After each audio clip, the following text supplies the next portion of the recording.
Okey, jadi sebagai vendor dan juga runner, mestilah kita nak tahu macam mana nak uruskan order. Okey, jadi kita akan tunjuk macam mana customer membeli dulu. So, dia akan membeli daripada bahagian makan begini. Contoh saya nak order dekat Founder Cafe, saya punya sendiri. Untuk kita demo. Jadi, kita turun bawah, kita nak order yang ni. Kita add to cart, masukkan satu. So, begini cara customer order. Kemudian dia nak order yang ni pula, add to cart, confirm. Ok, contohlah kita cuma beli dua ni je, tekan bayar. So, customer pun selesaikan pembayaran dia. Dia ambil runner, seterusnya. Kemudian dia pilih alamat, tekan seterusnya. Kemudian penerima, betul dah, tekan seterusnya. So, dia check dulu dia punya bill, RM4.99. Kemudian cara bayar ada dua, sama ada bank transfer ataupun guna wallet. So, kita nak bayar pakai wallet. So, kita masukkan password account kita, tekan bayar. Jadi bila kita tekan bayar, customer akan dapat dia punya record pembelian begini. Okey, so dekat sini dia tunggu runner. Okey, apa yang berlaku seterusnya? So, runner akan dapat tugasan ini. Okey, jadi flow dia macam ni. Bila customer membeli, runner yang akan dapat job dulu, kemudian barulah vendor. Kemudian runner pick up dekat vendor dan runner hantar, selesai. Okey, jadi kita nak tengok bahagian runner macam mana dia dapat job. So, semua notification akan keluar dekat sini. So, kita ada notification untuk vendor, untuk rider, untuk admin, HQ dan founder. Okey, so dekat sini siapa yang jadi rider akan dapat dia akan dapat tengoklah area ni. Siapa yang jadi vendor, dia boleh tengok bahagian vendor. Manakala siapa yang cuma pengguna biasa, dia takkan nampak langsung semua ni. Okey, so kita pergi dekat rider. So, rider akan dapat job begini. So, ini adalah dashboard untuk rider. Ada satu misi baru dan ada dua misi yang belum selesai dan ada 26 record misi. So, kita nak tengok misi baru kita apa dia. Jadi, order yang masuk ni, dia bukan hanya masuk kepada satu individu runner sahaja. Okey, sebab dia masuk kepada semua runner. So, semua runner boleh nampak job ni dan siapa cepat, dia dapat. Okey, so contoh Puncak Alam, RM4.99. So, 2.8 km ni adalah jarak daripada kedai ke rumah customer. Okey, bukan daripada jarak kita ke kedai. Okey, jadi cara nak accept order, tekan yang ni. So, kita boleh confirmkan sebagai runner yang duduk dalam kawasan tersebut, mestilah kita boleh detect kawasan ni jauh ataupun dekat. Okey, kalau nampak berbaloi, okey, RM4.99, 2.8 km je. Okey, alamat betul. So, tekan accept. So, runner bila tekan accept, apa yang berlaku? So, job ini akan dibagi kepada vendor pula. So, bila kita dah accept, so sini jadi kosong, dekat sini jadi 3. So, kalau kita tekan dekat sini, so kita boleh tengok 99 Founder Cafe waiting for vendor. So, giliran vendor pula untuk accept order. Okay, so kita pergi dekat bahagian vendor. So, dekat bahagian vendor, kita ada urus order untuk semua kedai kita dekat dalam misi. So, saya ada 2 kedai dekat sini. Sini ada 48 order dan sini pula ada 1 order yang tadi. So, kita pun tekan 99 Founder Cafe. So, turun dekat bawah ni ada new, ada 1 dekat sini. Sini pula prepare, ini pick up dan ini yang dah selesai. So, kita nak tengok yang sini. So, belum accept. So, cara nak accept dia, buka dulu. So, confirm kan? Okey, Miampla Meats. Okey, ada. Kemudian, kerabu Maggi Seafood.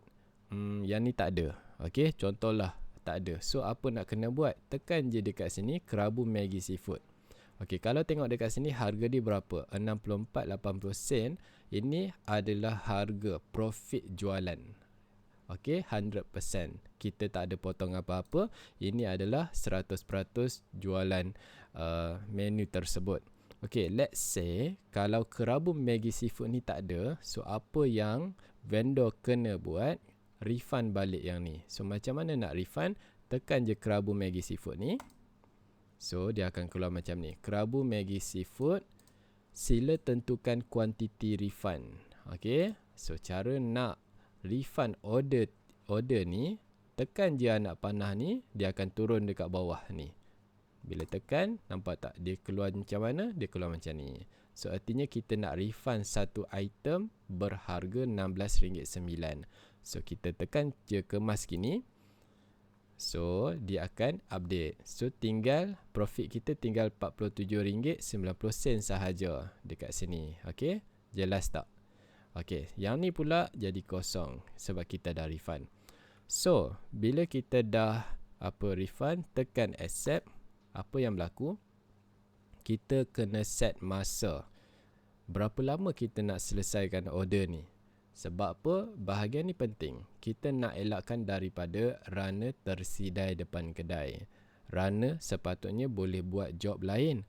Tetapi disebabkan masa kita tak tahu, so runner pun tersidai depan kedai. Tetapi di app misi kita boleh set masa. So runner tak perlu lagi tersidai. So tekan confirm. Contoh 20 minit, tekan confirm.